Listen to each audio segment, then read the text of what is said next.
Já, komiði sæl og ég heilsa ykkur öllum í Drottins nafni og eru velkomin að skjánum. Nú erum við stödd á Mýrónum í þessari fallegu kirkju sem heitir Brunnhólskirkja.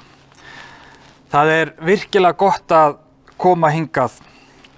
Enda eins og segi, hún ákaflega falleg og ekki svo langt síðan hún var gerð upp. Þó að hún, líti nú kannski, hafi nú litið betur út en það er annað mál. En þegar hún var gerð upp, þá var það Sveinn Sighvats sem að sá það. Og með yfirumsjón með verkinu hafði hann Árni Kjartansson. En þessi kirkja hér hefur staðið í þessari mynd síðan árið 1951. En kirkja hefur staðið hérna á þessum stað síðan 1899, en þá var hún aðeins öðruvísi. En lengst af var nú kirkja í Einholti, en kirkjan af Slindruholti, sem síðar var Brunnhólskirkja, var timburkirkja með járnþaki. Og byggingu kirkjunnar sá Moritz Steinsen, en hann var síðan bóndi á Krossbæ.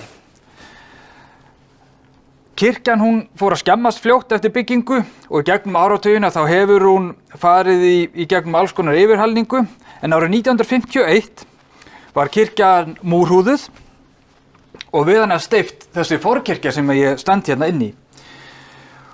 Og aldamótin þá var ástandið ekki orðið mjög gott, vægast sagt, og var mjög slæmt, en endurbætur hófust árið 2004 og páskana 2006 var messað á ný í kirkjunni og þá eftir 4 ára hlé, og eins og ég sagði, það sá hann hann Sveinn Sighvatsson. Og hér erum við í dag og það er hægt að lesa meira Brunnhólskirkju í þessari hérna bók sem er 23. bindi í bókaröðinni Kirkjur Íslands. En eftir þessa hröðu yfirferðum sögu kirkjunnar, þá skulum við bara hefja stundina. Skulum taka hana frá fyrir okkur, fyrir Jesú Krist, með því að signa okkur og við segjum saman í nafni Guðs Föður, Sonar og Heilags Anda. Amen.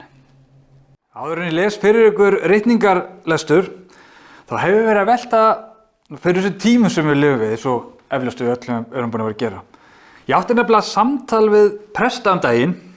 Þetta samtal var í gegnum tölvu auðvitað. Það annað þekkist vart í dag. Við vorum að ræða þessa tíma sem við lifum við núna. En einnig voru að ræða líðan okkar og heilsu og hvernig við varum undir það búin að takast við þetta breytta starfsumhverfi. Nokkrir sveitapresta, það er að segja sveitapresta sem við í dreifbýlinu köllum sveitapresta, sem sagt presta sem að búa á sveitabæ, eru með skepnur sem þeir sinna ásamt því að þjóna í kirkjum. Flestir, ef ekki allir þessara presta, töluðu það að hugsa dýrin væri það sem héldi þeim gangandi. Að hafa einhvern fastan punkt sem þarf að gera og sinna. Og ekki þótti þeim leiðilegt að það skyldi vera dýrin sem þeir þykir svo væntum. Já, það er mikilvægt að hafa einhvern fastan punkt í tilverunni á þessum tíma. Eitthvað að gera. Það er vont að fara ekki út dag eftir dag. Leyfa ekki fersku lofti að leika hann. Sumir búa það vel að þau þurfa að fara út vegna þess að þau eru með dýr á heimilinu, gæludýr sem þarf að viðra.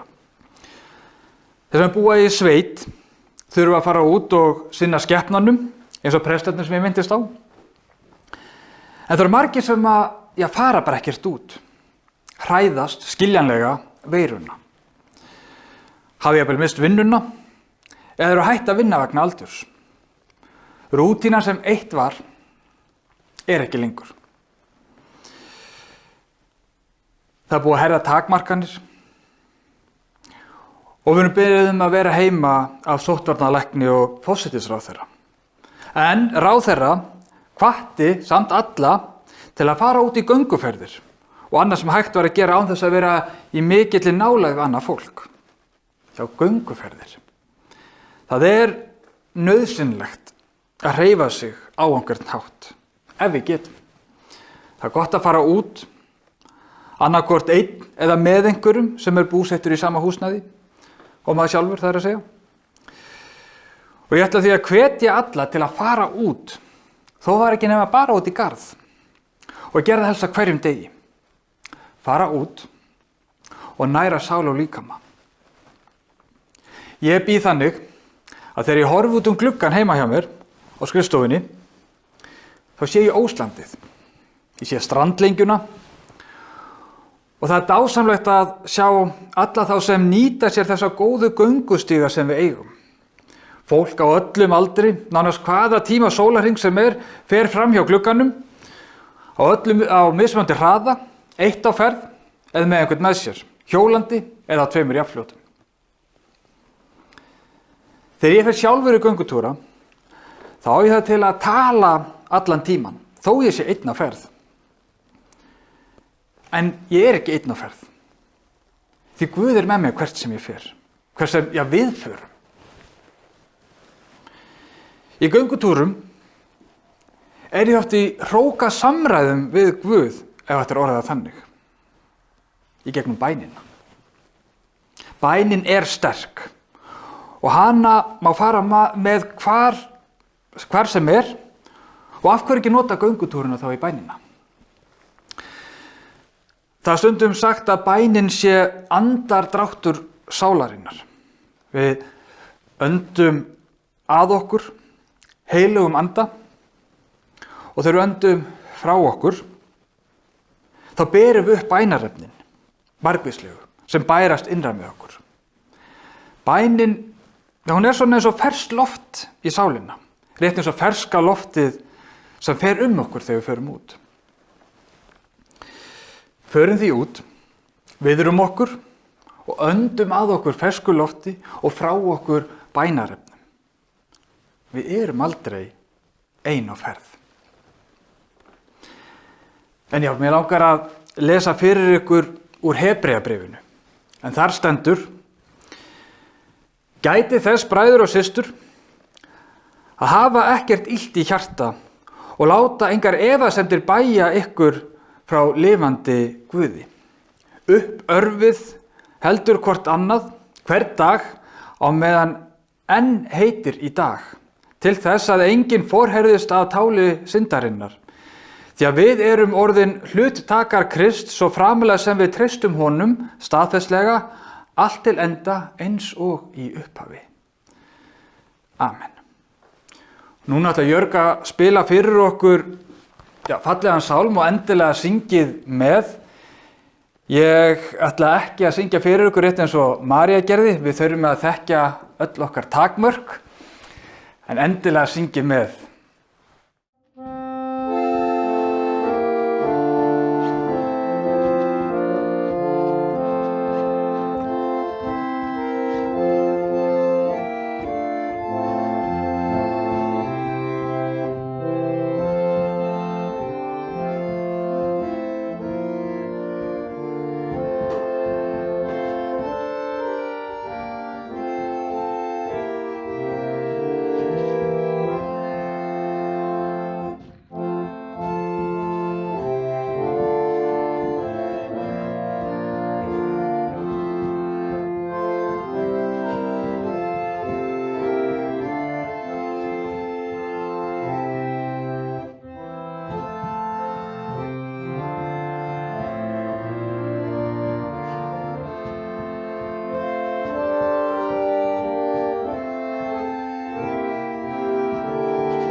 Skulum biðja saman í Drottins nafni.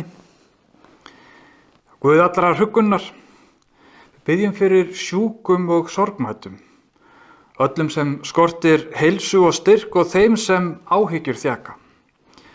Biðjum fyrir þeim sem veikst hafa af völdum COVID-19 veirunnar, vertu með þeim öllum. Biðjum sérstaklega fyrir þeim sem látist hafa af þessari veiru og megi þitt eilífa ljós, Drottinn, lýsa þeim. Miskunnsami Guð, Hjálpaðu og líknaðu þeim sem þjást og syrgja á þessum erfiðu tímum, bæði þeim veiku og aðstandendum hinna veiku. Styrktu þau í trúnni og vektu hjá þeim von og traust. Við biðjum fyrir heilbrigði starfsfólki og öllum sem búa við mikið álag þessar myndir við að fyrirbyggja, vá og vakta stöðuna almenningi til heilla. Vertu með þeim öllum og hjálpaðu þeim og okkur að takast á við þessa vá af yfirvögum og skynsemi. Minnug þess að í samfélagi okkar eru aldraðir ástvinir og fólk með undirliggjandi sjúkdóma sem okkur ber að vernda með því að sýna ábyrgð.